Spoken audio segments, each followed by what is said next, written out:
Dia 5 de novembro, Provérbios capítulo 5. Filho meu, atende a minha sabedoria e a minha razão inclina o teu ouvido. 2. Para que conserves os meus avisos e os teus lábios guardem o conhecimento. Versículos 1 e 2 estão nos incentivando a prestar atenção na sabedoria do Senhor. Ele fala: atende a minha sabedoria. A minha razão inclina o teu ouvido. Vamos inclinar os nossos ouvidos para ouvir a palavra do Senhor. E vamos fugir das rodas de pessoas que só falam tolices.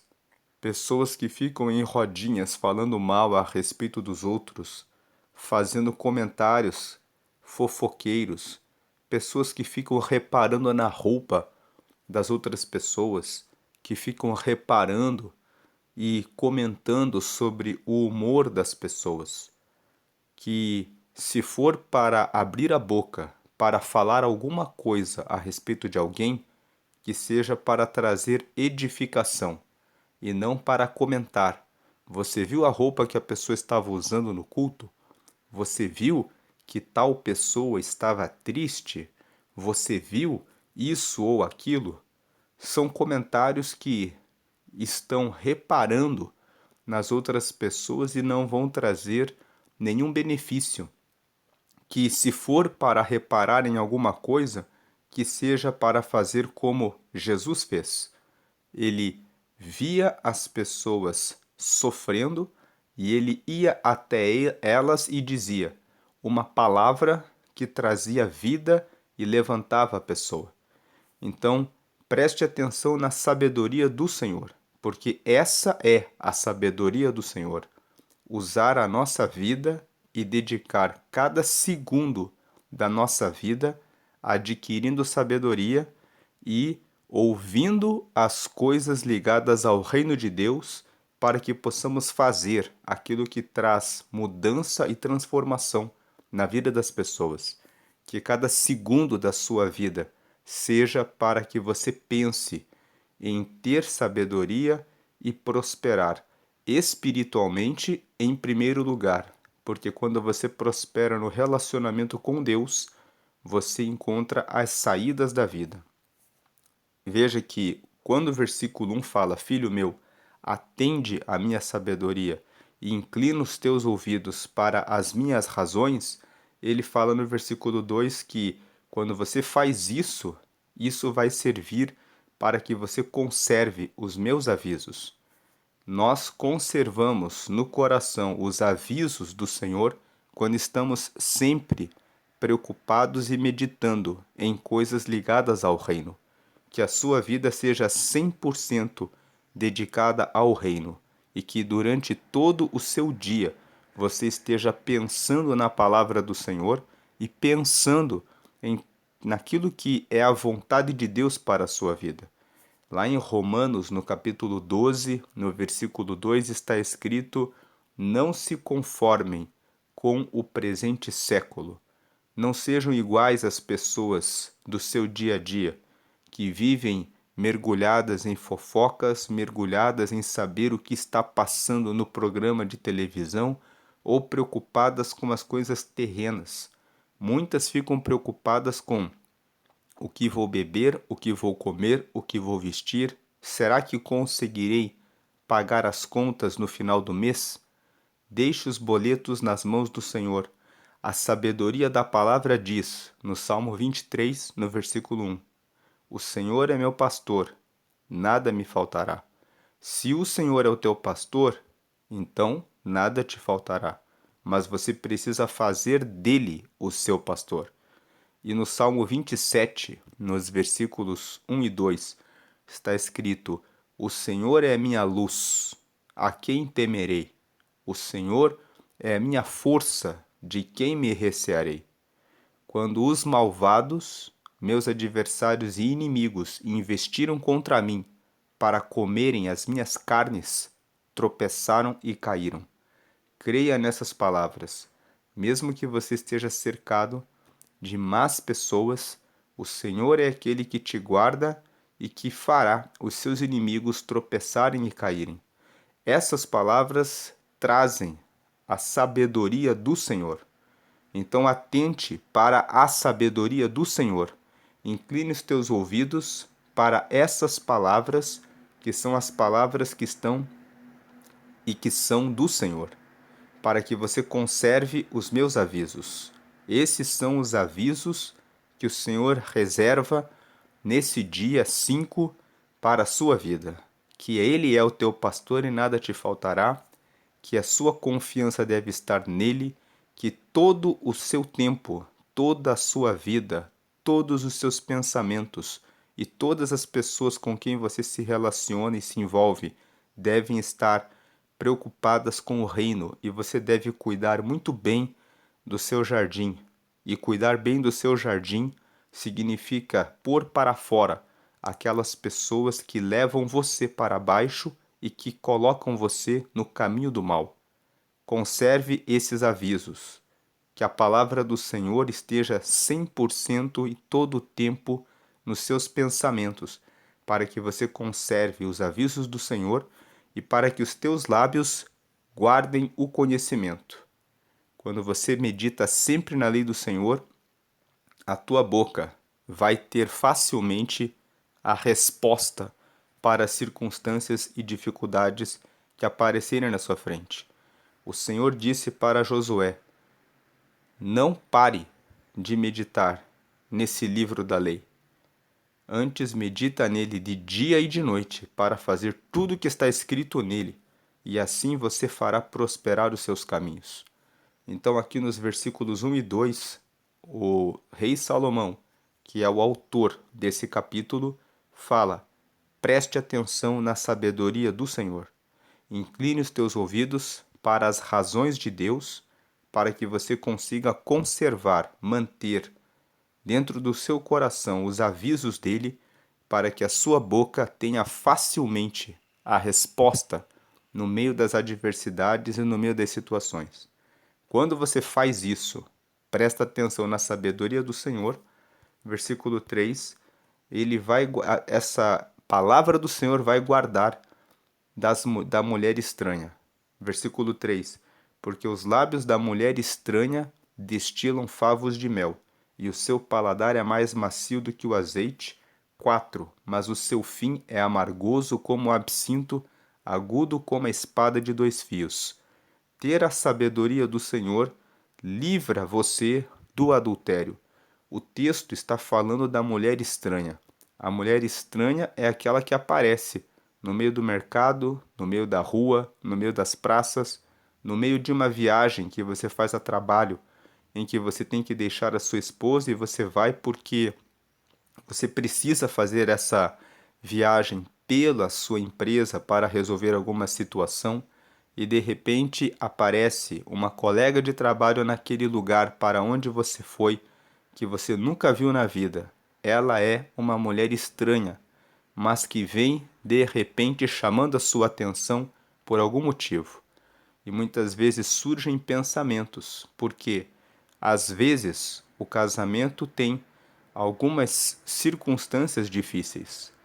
Existem momentos de crise nos relacionamentos conjugais, mas esses momentos de crise servem para que você fortaleça o relacionamento com a sua esposa, para que você conheça mais a respeito de você. E se você está sendo desafiado a enfrentar uma circunstância no seu casamento, isso significa que você pode ser melhor, que você pode melhorar o seu temperamento, e se não é sobre você, mas é sobre a sua mulher, então isso quer dizer que você precisa ter um pouco mais de paciência e que você precisa encontrar o tempo e a forma certa de falar com ela. Mas não deixe a sua esposa. A sabedoria de Deus fala que você e ela são uma só carne. Gênesis 2:24 diz, portanto, deixará o varão, o seu pai e a sua mãe, e se unirá à sua mulher, e os dois serão um só, uma só carne. Quando você casou, mais do que fazer um pacto com a sua mulher, você fez um pacto e uma aliança com Deus. Então, tema ao Senhor. Pode parecer desafiador agora, mas lute pelo seu casamento e ignore a mulher estranha. Ela só está chamando a sua atenção porque alguma coisa não vai bem no seu casamento. E quando o texto fala aqui que a mulher estranha aparece, ela aparece destilando favos de mel. Parece que sair com ela resolve o seu problema, te dá um pouco de alívio, te dá um pouco de alegria e o paladar, experimentar essa mulher é mais macio do que o azeite. Mas a recomendação é: fuja dela, porque o versículo 4 fala sobre as consequências disso. O seu fim é amargoso, como absinto, e é agudo como uma espada de dois fios. Nada pior do que enfrentar um divórcio e ter de dividir o seu patrimônio. Uma das formas mais usadas por pessoas que buscam riquezas é especular casais em divórcio. Existem inclusive pessoas que falam que uma das melhores formas de ficar rico é procurar pessoas que estão se divorciando, procurar pessoas que estão em conflito em herança dos pais, irmãos que não se entendem, e procurar aquelas pessoas que foram tolas e que compraram imóveis e carros além das suas possibilidades, porque elas perdem e isso tudo é vendido em leilões. Então essas são três formas que as pessoas que são ávidas por riqueza procuram para ficar ricas. Então não entre nessa de você ser a pessoa que perde o seu casamento porque não está lidando bem em resolver o problema do seu casamento. Você sai com a mulher estranha hoje e amanhã é ela que vai picar o seu bolso. Um homem outro dia estava passando por uma crise no casamento e saiu com uma secretária.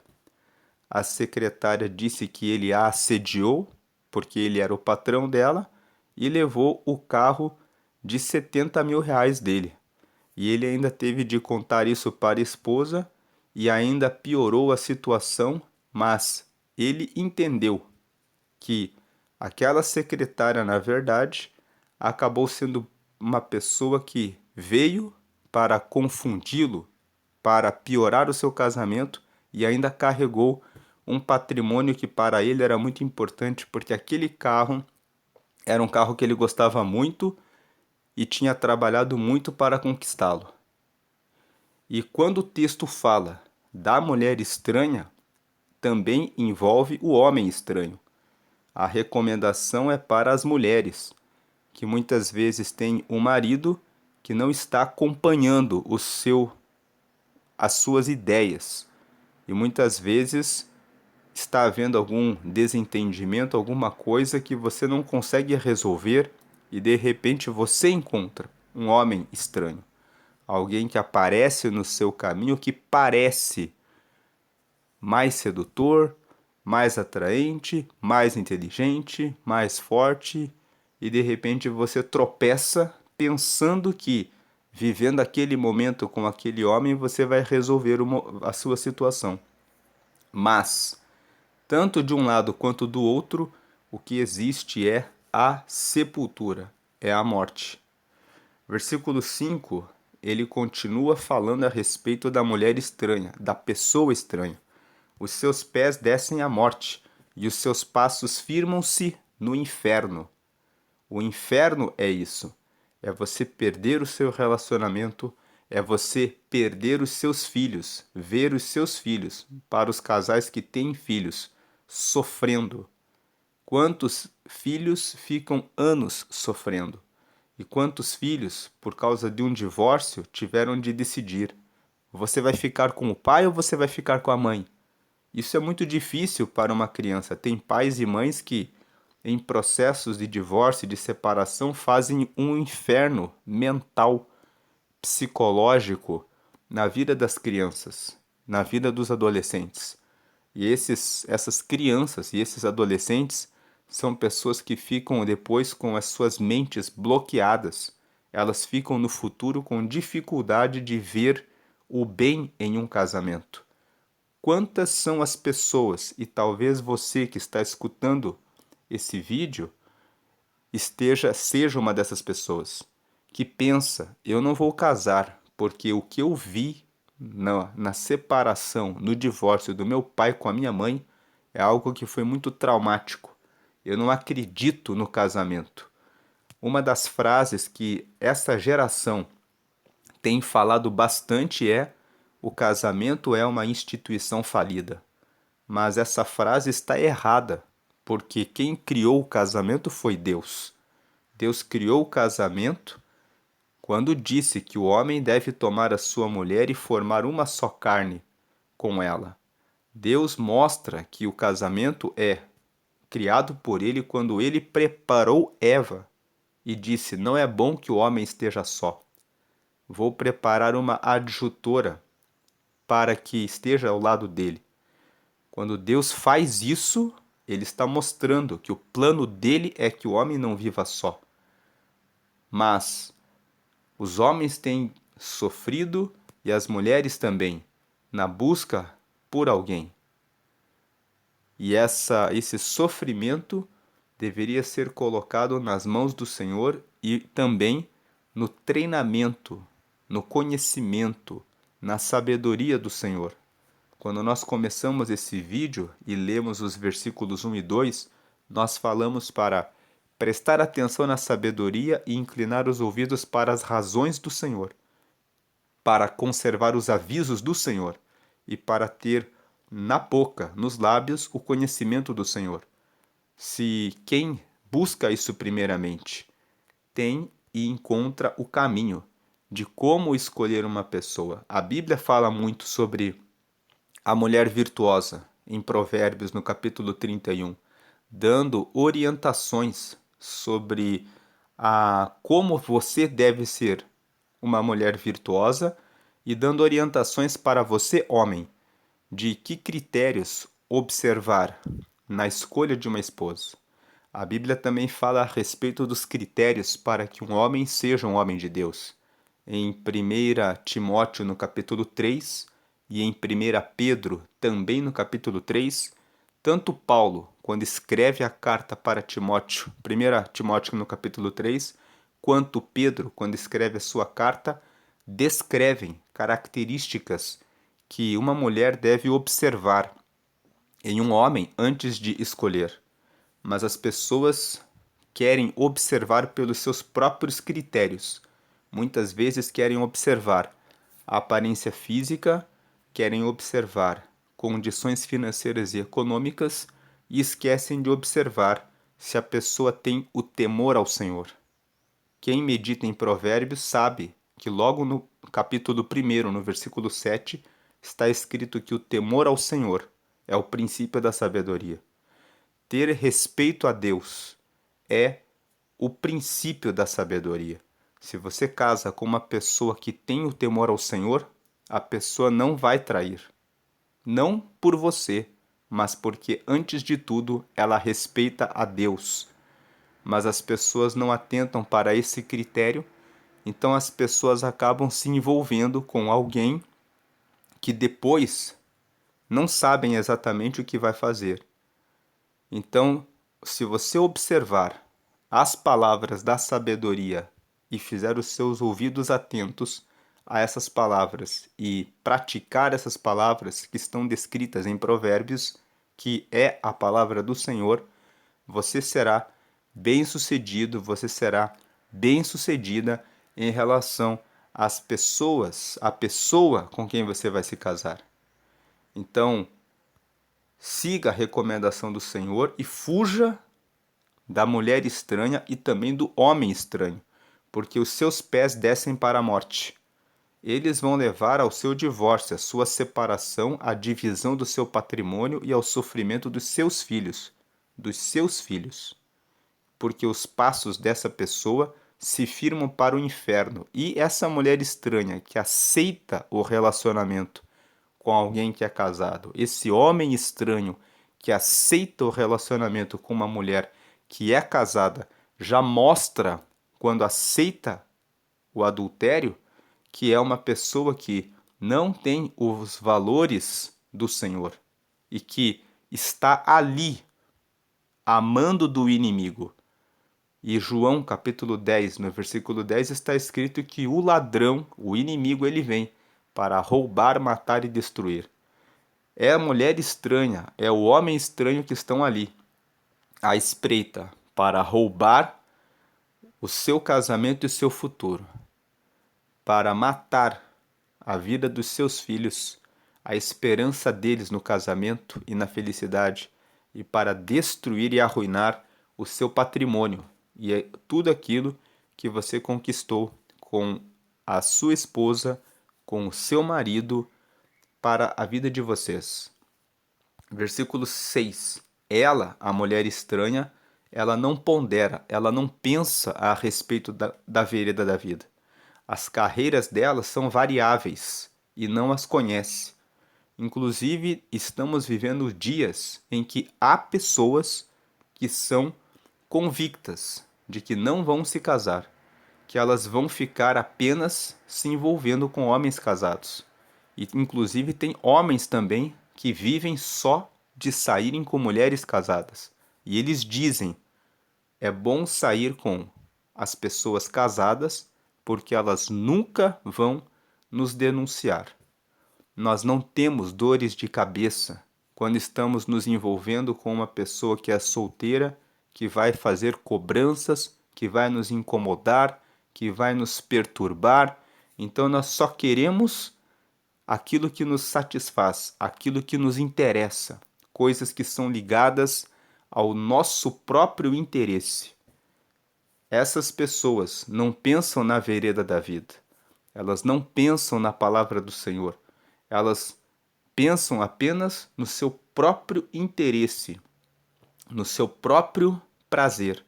E elas não querem saber se elas estão gerando uma geração de pessoas infiéis, de pessoas que estão desrespeitando o pacto e a aliança do Senhor. Elas estão ali para carregar você para a prostituição, para o adultério, para o pecado. E o maior laço de se cair com uma mulher estranha ou com um homem estranho é que o diabo coloca isso para que você sinta o gosto, o cheiro, o perfume, o prazer naquele momento. E você pensa, vai ser só uma vez. Mas quando acontece uma vez, você abriu a porta para você ter o gosto, para você ficar com sede, para você ficar com fome de fazer isso depois, uma segunda vez e uma terceira vez, tanto que pessoas que caem na traição do cônjuge caíram uma vez e depois elas caem e dizem: eu abri a porta uma vez e depois eu fiquei preso nisso. Se você caiu nisso em algum momento, pense e domine sobre isso. Ore a Deus e leia a palavra e peça que Deus trabalhe no seu caráter para que você mantenha a fidelidade, porque é a fidelidade que vai trazer a boa relação com a sua esposa, com o seu marido, com os seus filhos e que vai trazer a bênção do Senhor sobre a vida de vocês. Essas pessoas, elas não ponderam a vereda da vida e as suas carreiras são variáveis.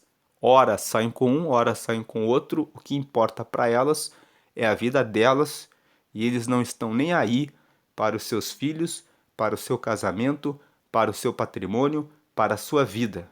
Eles não querem saber. Ela não conhece as carreiras. Ela, a mulher estranha, nem sabe quais são as próprias carreiras que ela está seguindo. E nem o homem estranho sabe também. Versículo 7. Agora, pois, filhos, dai-me ouvidos e não vos desvieis das palavras da minha boca. 8. Afasta dela o teu caminho e não te aproximes da porta da sua casa. Ou seja, não fique nem perto dessas pessoas.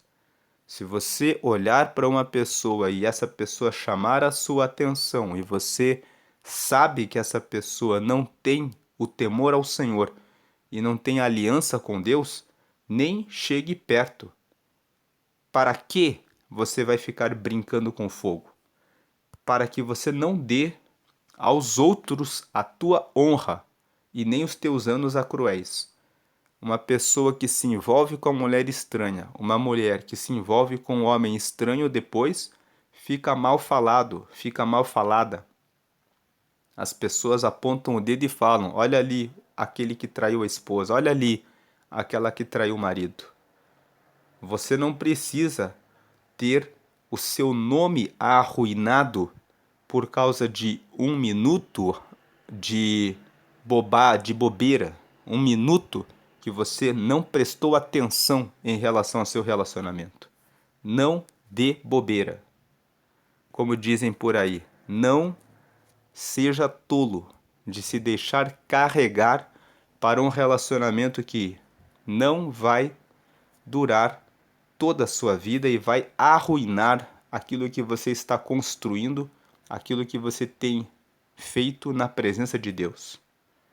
Porque o inimigo vem para destruir, para matar e para roubar a sua honra. E nem dê os seus anos a cruéis. Os seus anos aqui está falando sobre os seus anos de trabalho. Uma mulher estranha, um homem estranho são pessoas cruéis. Quantas pessoas estavam casadas e depois as mulheres foram enganadas por homens sedutores que levaram o patrimônio da família? Existem várias histórias de mulheres que se envolveram com amante e foram passando os bens do marido para o amante, e logo que o amante conseguiu o patrimônio que ele queria, ele desapareceu levando os bens. E existem também histórias de homens que passaram carros e propriedades para as amantes e depois foram deixados por elas. Versículo 10. Para que não se fartem os estranhos do teu poder. A mulher estranha, o homem estranho, aparecem na sua vida e começam a carregar o seu trabalho, o seu dinheiro, que deveria ser colocado na sua casa, e estão sendo colocados para os estranhos. E todos os teus trabalhos entrem na casa do estrangeiro, vão entrar na casa da pessoa de fora. Versículo 11. E gemas no teu fim, quando se consumirem a tua carne e o teu corpo. No final, quando o amante e a amante desaparecem, aquele que caiu fica com os seus gemidos. Por que eu fui tolo? O que eu fiz? O que eu perdi? Versículo 12. E digas, como aborreci a correção, e desprezou meu coração a repreensão. Ou seja, você vai pôr as mãos na cabeça e vai dizer, como eu fui burro, como eu fui tolo, como eu fui idiota de deixar a pessoa falar para mim para fazer isso, como que eu não vi? E é isso que as pessoas falam quando elas caem. Elas ficam com arrependimento e elas dizem, como que eu não vi o valor da minha família? Como que eu não prestei atenção nos meus filhos? Como que eu não prestei atenção em relação à minha vida? Versículo 13. E eu não escutei a voz dos meus ensinadores, nem a meus mestres inclinei o meu ouvido. Às vezes você já ouviu o seu irmão, a sua irmã, o seu pai, a sua mãe falando para você. Às vezes o seu colega de trabalho ou seu amigo, a sua amiga pessoal, disse para você, é melhor você parar de fazer isso, porque você está indo por um caminho errado e de repente você não está ouvindo. Escute aquilo que o Senhor está falando para você e saia desse laço. E se você está num processo de tentação, saiba que essa tentação quer levá-lo para isso, que nós estamos lendo aqui em Provérbios 5. Para o absinto, para o caminho amargoso, para o seu divórcio, para a sua separação, para a sua ruína, para derrotar a sua honra. Lá em Provérbios, no capítulo 22, fala que você deve guardar o seu bom nome, porque o bom nome vale mais do que dinheiro. Tem pessoas que, inclusive, têm como lema: nunca faça negócios com alguém que traiu seu cônjuge. Se uma pessoa é capaz de trair a pessoa com quem ela dorme, ela não é fiel nos contratos. Ela é desleal. Ela mostrou o grau mais alto de infidelidade. E existem pessoas que têm esse princípio nos negócios. Se a pessoa trai o cônjuge, você nunca pode negociar com ela, porque ela é capaz de fazer qualquer coisa. Versículo 14. Quase que em todo o mal me achei no meio da congregação e do ajuntamento. Ou seja, o versículo 14 fala que aquele que cai no adultério se acha no meio, quase no meio de todo o mal, no meio da congregação e do ajuntamento. Ou seja, congregação e ajuntamento fala de pessoas, de como você fica no meio das pessoas. Você fica no meio de todo o mal. Aquele que cai numa situação dessas depois fica arruinado, colocando as mãos na cabeça e falando: como aborreci a correção e desprezou meu coração a repreensão. Eu não escutei a voz dos meus ensinadores, nem aos meus mestres inclinei meu ouvido. Quase em todo o mal me achei no meio da congregação e do ajuntamento. Ou seja, fiquei mergulhado na desgraça. Agora vem a recomendação do que você deve fazer. Bebe água da tua cisterna e das correntes do teu poço. Derramar-se-iam por fora as tuas fontes e pelas ruas os ribeiros de águas? Então bebe água da tua cisterna. Água é vida. O planeta é formado por água, o nosso corpo, a grande maioria, 80%, 75% é formado de água. Bebe água da tua cisterna e das correntes do teu poço, está dizendo: beba a sua própria vida. Veja o seu casamento como a sua vida. Assuma a responsabilidade de tornar o seu casamento a sua vida, porque essa é a sua vida. Derramar-se-iam por fora as tuas fontes e pelas ruas os ribeiros de águas. Ou seja, você tem aí na sua mão ribeiros de águas, para que você trate essas águas, para que você se torne um homem melhor, para que você converse com a sua esposa, para que ela também se torne uma mulher e uma esposa melhor, para que vocês possam ter um casamento abençoado por Deus. 17. Sejam para ti só e não para os estranhos contigo. Não dê aquilo que é seu para outras pessoas. 18. Seja bendito o teu manancial. O manancial fala a respeito da fonte. Então volte para a fonte, que é Deus, e fale para o seu cônjuge, para o seu marido, para a sua esposa também se voltar para Deus, se voltem para Deus. E alegra-te com a mulher da tua mocidade. Alegre-se também com o homem da sua mocidade, no caso de você, mulher. Versículo 19. Como serva amorosa e gazela graciosa, sacinte os teus seios em todo o tempo e pelo seu amor se atraído perpetuamente. 20. E por que, filho meu, andarias atraído pela estranha e abraçarias o seio da estrangeira? A estrangeira é aquela que veio de fora, veio de outra cidade, veio de outro país, veio de outro bairro e de repente apareceu na sua frente. Versículo 21. Porque os caminhos do homem estão perante os olhos do Senhor, e ele aplana todas as suas carreiras. Versículo 22. Veja, o 21. Aquilo que você faz está diante dos olhos do Senhor, e é Deus que vai aplanando, colocando as coisas no devido lugar quando você vai honrando a Ele e seguindo a recomendação do começo desse capítulo. Quando você atende à sabedoria e inclina os teus ouvidos à palavra do Senhor, porque aí e quando você conserva os avisos dele e guarda na sua boca o conhecimento dele. Quando você faz isso, o versículo 21, o Senhor aplana todas as suas carreiras. Agora, quanto ao ímpio, quanto ao que não quer ouvir esses ensinamentos, as suas iniquidades o prenderão, Existe uma diferença entre pecado e iniquidade. Pecado, a origem da palavra pecado é errar o alvo. Às vezes você fala alguma coisa que você não queria falar. Às vezes você desliza em alguma coisa. Isso é pecado, você errou o alvo. Mas iniquidade é quando você maquina. Você sabe que é errado, você tem tempo de ficar pensando como que eu vou fazer para fazer isso. E aí depois você prepara e faz. A iniquidade, ela é calculada, ela é pensada antecipadamente. Então, quanto ao ímpio, aquele que pensa, vou fazer assim, assim, assim para ter encontro com essa mulher estranha. Vou fazer assim, assim, assim para enganar naquele contrato. Isso é iniquidade. É aquilo que é premeditado. A pessoa medita como faz e depois ela faz. O ímpio, ele faz isso. Quanto ao ímpio, as suas iniquidades o prenderão, e com as cordas do seu pecado será detido.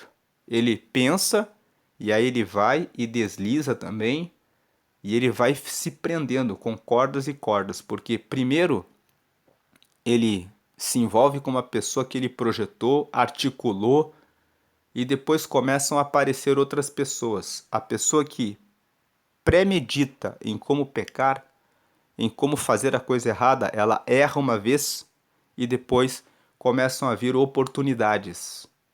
Porque depois a pessoa abriu uma porta em que ela vai sempre deslizar, sempre vai pecar. Depois vem outras mulheres estranhas, outros adultérios, outras traições, e junto com esse pecado de traição, vem outros pecados juntos. A mentira, quando chegou mais tarde em casa, o desvio dos recursos que deveriam ser para os seus filhos, para poder comprar o presente para a mulher estranha, a mentira e o furto do tempo de qualidade com os filhos no final de semana, para poder sair com a mulher estranha. Então, a iniquidade ela abre porta para depois você deslizar em uma série de outras coisas. Às vezes até o furto do patrão, porque a mulher estranha pede alguma coisa que está além do seu orçamento. Então, eu vou ver da onde que eu consigo tirar dinheiro para dar esse presente que ela está me pedindo. Então, às vezes você nunca pensou em trair a confiança do seu sócio, mas você tem empresas que quebram por causa disso. É por isso que alguns empresários dizem: nunca se envolva com pessoas infiéis. Elas podem quebrar o seu negócio. Elas podem se envolver com um amante, com uma amante, e para dar um presente para o amante ou para a amante pegar o dinheiro do caixa da empresa. Então a pessoa vai se ficar com as cordas do seu pecado será detido. Versículo 23. Ele morrerá, porque sem correção andou, e pelo excesso da sua loucura andará errado.